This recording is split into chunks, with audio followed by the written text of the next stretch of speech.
Bonjour à tous et bienvenue sur la chaîne YouTube de Paris United. On est très content aujourd'hui d'être avec vous parce qu'on a un membre de la famille PSG, Claude Dartois. Comment ça va? Ça va Clément, tu vas bien? Moi je te représente même si je devrais même pas le faire.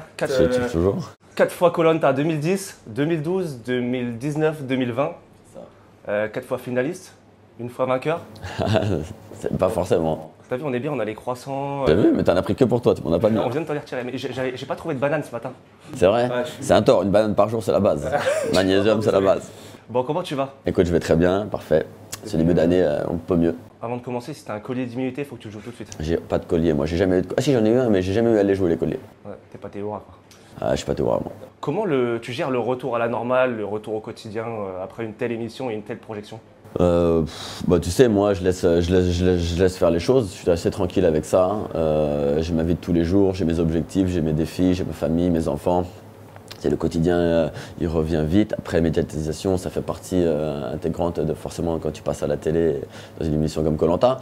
Après, je suis assez tranquille, je me prends pas trop la tête. Les gens sont assez bienveillants avec moi, donc je dirais, j'ai rien qui pourrait m'embêter. J'ai vu que sur les réseaux sociaux, tu reprenais des sponsorings, que tu faisais des partenariats. Tu as repris ton métier de chauffeur de maître? J'ai jamais quitté mon métier de chauffeur de maître. Mon patron vient, voilà, mais il n'est pas sur le territoire français en permanence, donc j'ai beaucoup de temps libre. Ce temps libre, je le mets à profit pour élever mes enfants, pour partager les choses avec eux, faire du sport, puis préparer des défis, des courses, et puis de temps en temps, voilà, utiliser aussi mon image pour bosser. On va revenir brièvement sur la dernière édition de Koh-Lanta. Tu as renvoyé une image. Alors, pour la troisième édition, tu étais vraiment un peu la star. Tu étais vraiment la star, tout le monde te kiffait, tu étais vraiment le mec qui aurait dû gagner, même tu t'es fait voler ce Koh-Lanta presque.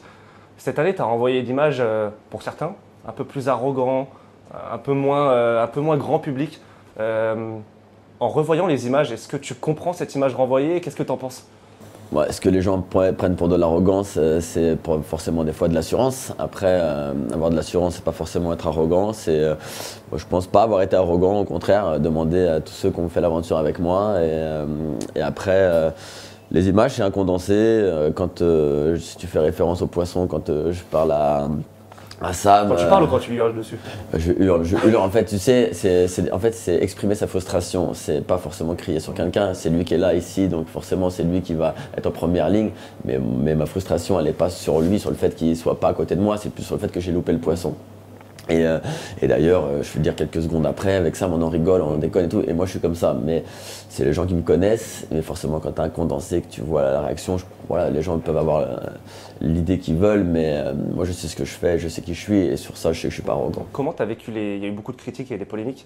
Comment tu l'as géré? Comment tu l'as vécu? Je pense notamment par rapport à ta vie perso avec ta famille, etc. Ça n'a pas été trop pénible ou tu as réussi justement à créer une bulle pour les préserver et pour pas... Non, mais les polémiques, de toute façon, il y a toujours des polémiques, tu as toujours des gens qui sont là pour critiquer, tu as toujours des gens là qui sont là pour juger, pour pointer du doigt des choses. Moi, je m'arrête pas à ça, l'aventure, je sais ce que j'ai vécu, je sais ce que j'ai fait. C'est clair que voilà, quand tu n'es pas seul et que tu as une famille, etc., forcément, tu dois te protéger les gens qui sont autour de toi. Mais concrètement, j'ai reçu 95% de soutien et les 5% de personnes qui ont voulu critiquer, et ben, forcément, c'est ce qu'on entend le plus parce que ceux qui sont cool, généralement, c'est ceux qui te soutiennent, et ben, ils font moins de bruit, tu vois. Mais moi, non, je suis assez tranquille, ça m'a pas dérangé. Tu sais, quand il y a la turbulence, tu poses ta ceinture, tu attends que ça passe, c'est comme ça. Si tu commences à crier, à avoir peur, tu vas frayer tout le monde. Moi, c'est pas mon style. Je l'ai dit en présentation, tu es supporter du PSG. Depuis quand tu es supporter du PSG et comment ça t'est venu? Je suppose que c'est depuis très jeune.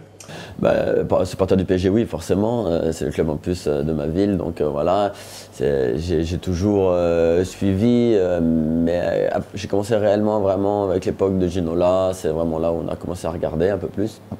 Après, j'avais un copain de ma soeur de l'époque qui était supporter au Boulogne Boys qui m'emmenait avec lui. J'avais vu les matchs contre Galatasaray, j'avais vu Beşiktaş. Donc j'ai grandi un peu avec, mais j'ai jamais été non plus le supporter assidu qui va tous les week-ends suivre le match absolument. J'avais pas Canal, donc je devais de temps en temps aller chez un copain regarder, mais téléfoot j'aimais bien aussi. Donc le foot en général j'ai toujours aimé. Paris forcément. Après on a eu une période un peu creuse, donc c'est vrai que tu te tâches un peu quand tu n'es pas un supporter comme vous l'êtes par exemple sur votre chaîne YouTube à suivre tout, etc., tout décrypter, tu vas t'écarter un peu plus, mais tu restes toujours à l'écoute de ce qui se passe. Et maintenant qu'on a revenu un peu sur le devant de la scène avec des belles équipes, forcément tu renoues avec ça et tu reviens un peu plus dans la partie, mais voilà, ça a grandi un peu comme ça, j'ai fait un peu des vagues. Le PSG, depuis leur création, ils vont souvent loin, souvent en finale, et puis ils gagnent rarement. Ben voilà, c'est comme ça. Je me reconnais, c'est ça que tu veux dire? Non, parce qu'ils ont gagné. Après, faire la finale, déjà, tu vois, c'est des parcours que beaucoup voudraient avoir. Et il faut savoir accepter, reconnaître que c'est déjà des belles performances. Après, forcément, quand tu es un club comme Paris au jour d'aujourd'hui, tu veux tout gagner, tu veux tout remporter. Mais t'es pas tout seul, il y a du monde, donc il faut faire avec. Ça t'arrive d'aller au parc et est-ce que tu as rencontré des joueurs du PSG récemment? Alors j'étais pour parler à un moment donné avec Nivea aussi pour pouvoir faire peut-être un partenaire avec eux sur l'année en tant qu'ambassadeur, mais ça s'est pas fait. J'ai pas rencontré de joueurs du PSG. Je vais au parc parce que je suis invité par des partenaires, mais j'y vais avec des amis. C'est pas une fois en soi pour moi d'aller dans le vestiaire rencontrer les gens, les joueurs, les embêter. Il y a eu un événement cet été, l'été dernier au PSG, c'est l'arrivée de Messi. Qu'est-ce que tu en as pensé déjà cette arrivée? Est-ce que c'est une bonne chose? Et qu'est-ce que tu penses de ses débuts un peu poussifs quand même au PSG? Ouais, c'est dur de dire des mots. Messi, ça. Ah, moi je suis d'accord avec toi, mais et je le défends corps et âme, mais c'est dur dans certaines émissions. Non, parce qu'il faut, voilà, on peut pas dire Messi c'est le plus grand joueur pour moi. C'est un honneur qu'il soit venu ici. Après, il vient dans un contexte particulier. On sait, en France, c'est pas facile de venir jouer dans un club de la capitale parce qu'on a tous tes confrères n'ont pas forcément une vision objective et sont toujours en train de chercher les petits détails pour faire monter, pour faire du papier, pour écrire. On le connaît, l'histoire du buzz et tout. Il a la vie qu'il a, il n'a plus rien à prouver. Et après, il a l'équipe autour, c'est compliqué. Moi, je suis très content qu'il soit là. Après, voilà, il n'a pas le rendement qu'il avait au Barça, mais Il est plus vieux aussi. Il est plus vieux. Puis il y a tout, il n'y a pas la même équipe, il n'y a pas la même ambiance. Enfin, à un moment donné, il ne faut pas comparer, il faut arrêter de dire oui, on veut toujours ça. Il est là, moi je suis content qu'il soit là parce qu'il amène une visibilité. Et puis voilà, c'est quand même Messi. Qu'est-ce que tu penses du début de saison du PSG? Et je lis avec la question suivante, est-ce que tu es confiant en vue du huitième de finale contre le Real Madrid? Bon, forcément, quand tu vois le début de saison, bon, on est quand même premier au championnat, on a quand même pas mal de points d'avance. Voilà, le jeu, il n'a pas été celui qu'on voudrait voir, forcément. Mais on est qualifié. Bon, la Ligue des Champions, pareil, on n'a pas fait non plus, on n'a pas écrasé notre poule. Mais voilà, on tombe contre le Real. Ça ne veut rien dire. Moi, je suis confiant parce que sur un match, bon là il y a deux matchs, mais sur un match comme ça avec une grosse équipe en face, Paris il est capable de sublimer, de faire quelque chose de beau. Je suis confiant. Après, le championnat, je pense qu'on a suffisamment de qualité technique, individuelle pour pouvoir aller au bout sans trop forcer, ce qu'on dit à chaque fois. Mais les matchs, il faut quand même aller les chercher, il faut quand même aller les gagner. Quand il fait -5 à Dijon ou n'importe où, il faut aller. Encore Dijon, les pauvres. Hein. Toujours Dijon. Ouais, parce que c'est là-bas où il y a le brouillard tout le temps. Hein. Donc, voilà, il faut aller les gagner. On les gagne, point final. Moi, j'aimerais. Pour moi, la plus belle période, c'est celle de Laurent Blanc, malgré tout. On va en parler. Aujourd'hui, c'est pas aussi fluide, c'est clair, mais bon. Justement, dans cette période, il y avait un joueur que tu aimais beaucoup. Je le sais, c'est Zlatan, on en a déjà parlé. Est-ce que c'est parce que aussi, entre autres, en termes de caractère, tu t'identifies un peu à lui? Non, j'ai pas le caractère de Zlatan. Zlatan, il a... Vous avez deux forts tempéraments, chacun dans son registre. Bien sûr, moi j'ai un fort tempérament, j'ai une grande confiance en moi. Ça, c'est des points qu'on peut nous assimiler. Maintenant, on n'a pas du tout non plus le même parcours de vie, la même chose, donc c'est compliqué. Mais j'ai pas les punchlines qu'il a non plus. Mais je l'aime bien parce que justement, c'est un joueur de caractère, c'est un joueur qui se cache pas. Et puis voilà, et puis il a toujours répondu présent. On a besoin de caractère comme lui dans une équipe. Dans ton dernier Koh-Lanta, on t'a vu parfois mauvais perdant, notamment quand Hugo gagnait pas mal d'épreuves. Ça commence à devenir un danger pour toi. Est-ce que ce côté mauvais perdant est un peu, pas rageux, mais un peu gros caractère, c'est ce qui te permet aussi, toi, d'aller loin dans tes aventures et de... Mais tu sais, ça a été mal perçu, mais je vais revenir sur ça justement, parce que c'est justement ce que vous avez perçu en voyant l'image. Quand je crois que tu fais allusion, quand je suis sur le parcours sur l'eau, où je tape avec mon pied. C'est une épreuve, ça, en plus, normalement. Et c'est pour ça que je vais te remettre au contexte, que ça a été coupé et monté d'une certaine façon, que tout le monde peut penser ça. Et en fait, pas du tout parce que cette étape-là, je tombe au bout du deuxième parcours. Et alors, voilà, pour moi, c'est sûr que je venais pour la gagner. J'attends. Ils passent plus ou moins bien tous les parcours jusqu'à la finale où ils sont 2. Et là, ils galèrent. Mais quand je dis ils galèrent à passer, et ils ont mis, je sais pas combien de minutes, combien d'essais pour passer les poutres. Et je m'étais dit, là, franchement, j'avais des regrets parce que ça montait, parce que cette épreuve, je savais que je pouvais la passer facilement. Je me dis putain, mais j'étais trop con de tomber parce que franchement il y avait la place grave. Et à la fin je suis fâché parce que c'est pas Laurent qui la gagne, parce que c'est mon pote, et de 2 parce que j'ai la frustration de me dire putain, mais il y avait tellement la place de la gagner que je suis vénère finalement pour ça, et pas parce que c'est Hugo qui la gagne, loin de là. Cette mentalité de tueur un peu que tu as sur Koh Lanta, on peut le dire, est-ce qu'elle manque un peu parfois au PSG? Mais tu sais, moi je me bats avec moi-même sur Koh Lanta, et dans toutes les épreuves que je fais, je suis pas tueur dans le sens j'ai envie d'écraser l'autre. Moi je suis là pour m'écraser moi, et au final c'est peut-être ce qui fait la différence. Je pense que Zlatan il est un peu dans ce registre-là aussi. S'il est dur avec les autres, c'est parce qu'il est très dur avec lui-même, et c'est mon caractère aussi. Je suis dur avec ma famille parce que plus j'aime les gens, plus je suis dur avec eux. Et ça manque un peu. Ouais. Malgré tout, t'es pas parfait à 100%. Il y a une épreuve, c'est pas ton épreuve. C'est les poteaux. Ouais. Est-ce qu'à contrario, c'est pas un peu psychologique cette épreuve? Même toi, tu l'as dit, c'est pas mon épreuve et tout. Non, bien sûr, de toute façon, personne n'est parfait, c'est clair. Moi, j'ai jamais eu la prétention de dire que j'étais le meilleur partout, loin de là. Il y a des épreuves qui te conviennent, d'autres qui te conviennent moins. L'épreuve des poteaux, c'est une épreuve statique, debout. C'est pas forcément celle-là où je me sens le mieux. Et en plus de ça, c'est la fin de l'aventure généralement. Et peut-être que à ce moment-là, je manque un peu de concentration et de volonté pour terminer en beauté. Mais je pense qu'on peut la faire 10 fois, je vais la perdre 10 fois. En général, les footballeurs n'aiment pas être critiqués par des anciens footballeurs devenus consultants. Est-ce que toi, en tant qu'aventurier de Koh Lanta, t'apprécies aussi moyennement les anciens aventuriers qui ramènent leurs fraises, entre guillemets, ou qui critiquent un peu gratuitement ton aventure? Il faut voir aussi qui critique qui. À un moment donné, si on va prendre Eric Rabet Santana qui vient critiquer Lionel Messi, à un moment donné, moi ça me ferait rire, tu vois. Alors c'est toujours pareil, à voir un peu qui fait quoi et comment. Mais chacun est libre de faire ce qu'il a envie. Tu l'as pas mal vécu dans cette aventure, dans la dernière aventure, le fait que par rapport aux polémiques, même à ton caractère, d'autres viennent ramener leurs fraises, entre guillemets. Franchement, moi je me suis tenu à l'écart de tout ça parce que ça ne me concerne pas. J'ai pas envie de m'attarder sur ces choses-là. Si les gens ils ont besoin de critiquer, c'est qu'il leur manque quelque chose dans leur aventure personnelle, et c'est à eux de la régler. Moi, ce ne sera pas à moi de la régler pour eux. Dans son dernier livre, Zlatan, Adrénaline, il parle d'une enfance compliquée qui lui a permis de se forger et d'avoir ce caractère aujourd'hui. Moi, je sais que tu as eu parfois des épreuves dans ta vie quand tu étais gamin. Est-ce que toi aussi, ces passages t'ont permis d'être là aujourd'hui? De toute façon, le caractère que tu as et ton parcours, il est aussi l'apprentissage de ce que tu as vécu. Forcément, moi j'ai aussi mes hauts et mes bas, et forcément ça m'a forgé, ça m'a aidé. Et puis voilà, aujourd'hui je suis ce que je suis par rapport à tout ce que j'ai été. Il y a un joueur du PSG dont on parle beaucoup, c'est Mbappé, c'est le joueur phare cette saison. Zlatan dit de lui qu'il devrait se faire plus mal, qu'il devrait se faire saigner pour encore progresser. Est-ce que tu es d'accord avec ça? Après, moi, Kylian Mbappé, c'est un joueur que j'aime beaucoup, intrinsèquement parlant. Je crois qualité technique, vitesse, puissance, vision du jeu, shoot, il est quand même à un niveau supérieur. Après, forcément, des fois, c'est compliqué aussi, je pense, d'être toujours avec le couteau entre les dents, à vouloir toujours y aller. Des échéances aussi, tu prends des coups. Enfin, moi, je suis pas là pour juger. Forcément, on veut toujours plus, on attend toujours plus des joueurs. Mais il faut regarder toujours ce qu'il y a autour. Et à un moment donné, si tu es seul à courir, c'est toujours pareil. Ça va aller une fois, 2 fois. À la fin, tu n'as peut-être plus envie de courir autant. Quand tu vois que tu cours seul, c'est toujours pareil. Quand tu étais dans l'équipe des Rouges, tu étais le seul à te dire la boutique.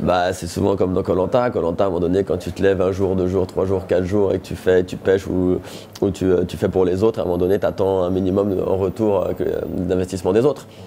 Il vient, c'est bien, il vient pas, ça frustre forcément. Vous êtes sur l'île, vous êtes déconnecté de tout. Du coup, pas de foot, plus de PSG. Pas de foot, plus rien.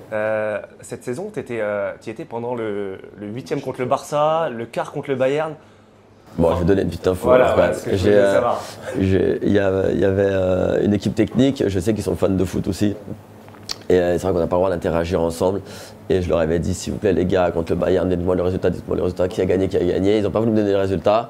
Mais à la fin, elle m'a fait un clin d'œil en souriant et j'ai su qu'on était passé.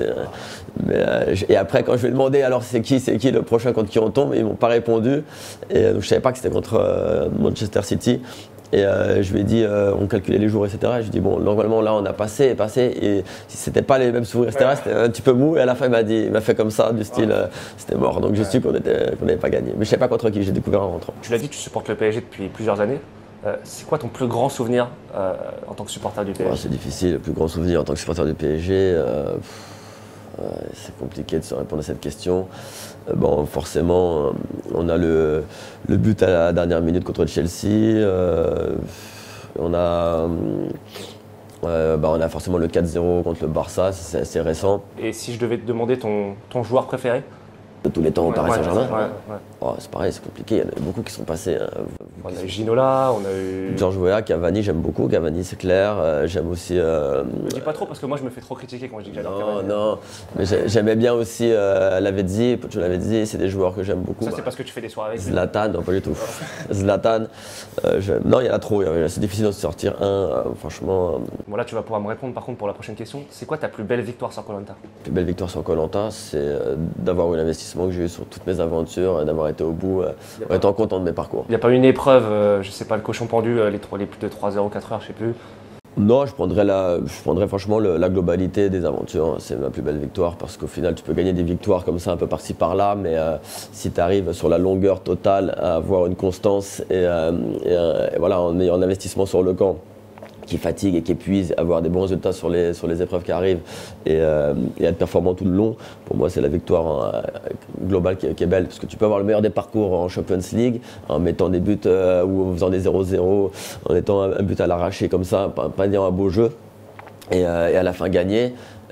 Comme on a vu avec la Grèce en championnat d'Europe, quand on a vu avec plein d'équipes qui ont gagné comme ça. Pour moi, voilà, c'est pas. Tu vas gagner, mais tu diras, ouais, tu as gagné un peu à l'arraché, tu vois, etc. Alors que tu fais des beaux parcours, tu éclates un peu les gens, enfin, tu fais plein de belles choses. Tu vas au bout, tu perds, tu dis, bon, bah, on a quand même dominé, tu vois, tout le long. On perd sur une décision ou sur un but à la con, bah, c'est comme ça fait partie du jeu, tu vois. Il y a une épreuve, moi, qui m'a marqué, c'était l'orientation, donc pas cette saison, la saison dernière, où tu trouves deux poignards. Non, je trouve pas de poignards, je jette les autres, mais j'aurais pu aller chercher. Pu trouver les 4, quoi. J'aurais pu chercher pour. Ouais, je pense que j'aurais eu le temps, c'était un peu en difficulté. Ouais. Mais après, voilà, moi c'est une épreuve que j'aime beaucoup, l'orientation, c'est une épreuve. T'as donné des cours de boussole à fil un peu ou pas? Pas du tout, non. Non, mais après la boussole, franchement, pourtant c'est pas compliqué. Après, j'ai un bon sens d'orientation de base, je sais où bien me situer, même sur la boussole, je pense que voilà, la boussole, t'en as vraiment besoin que sur la fin pour faire tes pas. Les gens qui arrivent et qui prennent la boussole déjà pour savoir où ils vont, déjà tu pars mal. Est-ce que Hugo, c'est l'aventurier de tes 4 saisons qui t'a le plus impressionné? Non, Hugo il a été bon et impressionné, non, parce que finalement il a un parcours atypique, donc oui, sur son parcours global, il est resté sur l'île, etc., débanni pendant 15 jours. Et c'est compliqué d'être tout seul, etc. Mais au final, ça lui a permis, tu vois, des petits challenges à chaque fois qu'il venait, ou c'est des petits challenges à chaque fois où tu es à 2, à 3, tu as la 2 qui passe, un qui est éliminé, etc. Ça te met en jambes aussi, ça te met en confiance, t'accentues. En plus, souvent, c'est pas des épreuves trop physiques, tu vois. Donc il a pu comme ça arriver et être bon. Là où il était très fort, c'est à son arrivée et d'enchaîner les 3, dont une en binôme, etc. Voilà. Il a eu un beau parcours avec ce qu'il a fallu, l'investissement et tout. Donc, mais c'est pas celui qui m'a le plus impressionné. Celui qui m'a le plus impressionné, je dirais que ça restera Bertrand en 2012 parce que le gars, voilà, il passe 2 heures dans l'eau avec toi, il va à 10 mètres au fond, il reste 3 minutes. Enfin voilà, il pêche, il est bon sur les épreuves, il est costaud et le mec il se plaint jamais. Pour moi, c'est les aventuriers. Bertrand, il y a une similitude avec Marc un peu, qui a gagné en. Ouais, je l'ai pas rencontré Marc, donc je peux pas. Et lui pareil. Pas ce que j'ai pas côtoyé, mais c'est vrai que Marc, je pense que ça devait être aussi quelque chose sur une île, ça devait être bien. Quel est l'aventurier selon toi qui n'a jamais gagné Koh Lanta et qui aurait mérité de le gagner?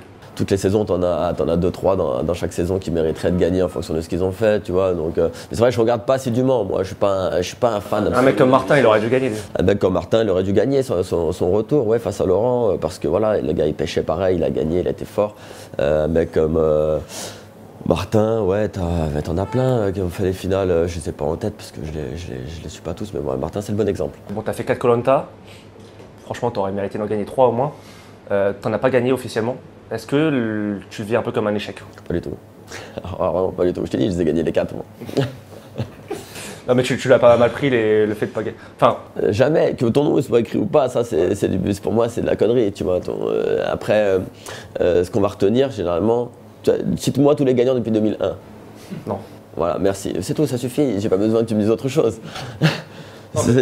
Ton nom, tu peux l'avoir où tu veux, mais des fois, vaut mieux pas avoir son nom et avoir marqué que d'avoir son nom et puis de pas avoir marqué, en tout cas de pas avoir vécu l'aventure pleinement.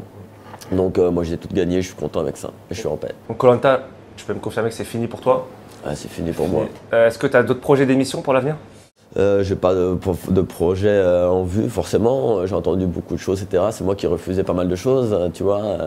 Et pour l'instant, je suis content avec ma vie. J'ai pas forcément eu l'ambition d'être à la télé ou d'y rester. La lumière, c'est pas quelque chose qui m'intéresse plus que ça. Si un projet me correspond et que je m'y sens capable, et ben pourquoi pas. Mais en tout cas, c'est pas quelque chose qui est indispensable. Tu as des défis sportifs qui t'attendent pas mal. Tu as l'éco-trail, tu as le marathon des sables. Bah, c'est le marathon des sables. C'est vital pour toi, c'est vital de continuer le sport comme ça. C'est vital. Non, c'est mon bien-être. C'est aussi c'est ce qui me permet de me sentir aussi vivant et tout. C'est de me challenger, de continuer, voilà, à découvrir, à faire. Après, forcément. Dans les courses que je fais, je ne vise pas les gangs, etc. Parce que c'est un autre monde, tu as des gens qui sont d'un autre niveau. Mais à mon niveau, à moi, avec mes ambitions et mes envies à moi, c'est d'abord de découvrir une course, la difficulté qu'elle a, comment je vais réagir face à ça et essayer de la réussir le mieux possible. D'ailleurs, je t'ai pas demandé, mais par rapport à tout ton parcours sportif, est-ce que tu as un modèle ou une idole qui t'a permis de te... Un sportif, non? T'allais dire c'est toi-même. Non, je suis pas fan, j'ai jamais été fan et j'ai jamais idolâtré. Il y a beaucoup de personnes que j'ai admirées. Je pense à Catherine Destivelle, une grimpeuse. Je pense il y a beaucoup de femmes aussi. Artaud, qui était la navigatrice. Après, voilà, il y a des coureurs comme Kian Jornet qui sont inspirants, etc. Mais c'est des personnes, je suis pas fan. Je suis admiratif, mais je suis pas fan. Alors après. Non, je n'ai personne qui m'a forcément motivé. C'est quoi ton défi ultime en termes de sport? Si un jour il y a un défi ultime… Je sais pas, le défi ultime, c'est celui que tu n'as pas encore pensé forcément, parce que… non, mais il y a tout, après à tous les niveaux, ça dépend. Moi j'aime tout, le défi ultime, ce serait peut-être d'essayer un 8 ou un 9000 mètres, tu vois, peut-être l'Everest ou un peu en dessous, les 8000. Donc à voir, voilà, ça peut être un gros sommet, je pense que ça c'est un gros défi ça. Pour moi, les plus grands aventuriers, ce sont les alpinistes et les navigateurs. Ouais. Tu t'es déjà blessé ou pas? Blessure majeure. Moi j'ai eu pas mal de blessures, moi j'ai fait plein de conneries, donc j'ai déjà pas mal de blessures, j'ai l'épaule un peu en vrac, par contre j'ai pas eu des grosses blessures, je touche du bois, pas de cheville, pas de genou, donc ça pour l'instant c'est ce qui me permet d'être debout. Mais non, après c'est des petites blessures, c'est pas des choses très graves. Je te pose la question parce qu'on a notre présentateur du podcast qui s'est fait les croisés. Ouais, ça c'est c'est un grand fan de toi et de Koh-Lanta, donc il voulait un petit mot de ta part pour le soutien. Franchement, bon courage parce que prends le temps de te rétablir, ne brûle pas les étapes Hugo, c'est dur les croisés. Intérieur, c'est quoi? Ligament croisé, j'en sais rien. Ouais. J'ai mon petit neveu qui est au stade de Colomiers en rugby qui s'est fait aussi les croisés. Là. C'est à l'âge de 11 ans, c'est pas facile, mais il faut prendre le temps de se reposer et pas brûler les étapes. Bon, bah, moi je m'engage, si tu fais le 8000 mètres, à faire le marathon de Paris un jour avec toi. Quel 8000 mètres? Bah, c'est ton défi ultime. Ah oui, là, en grimpe, oui. Voilà. Tu veux me faire quoi, un marathon? Bah, je m'engage. Si tu fais ça, mon défi ultime, un marathon? Faut voir plus grand, C'est une première étape. C'est une première étape. Merci Claude. Franchement, quand tu veux, Clément. Merci à toi.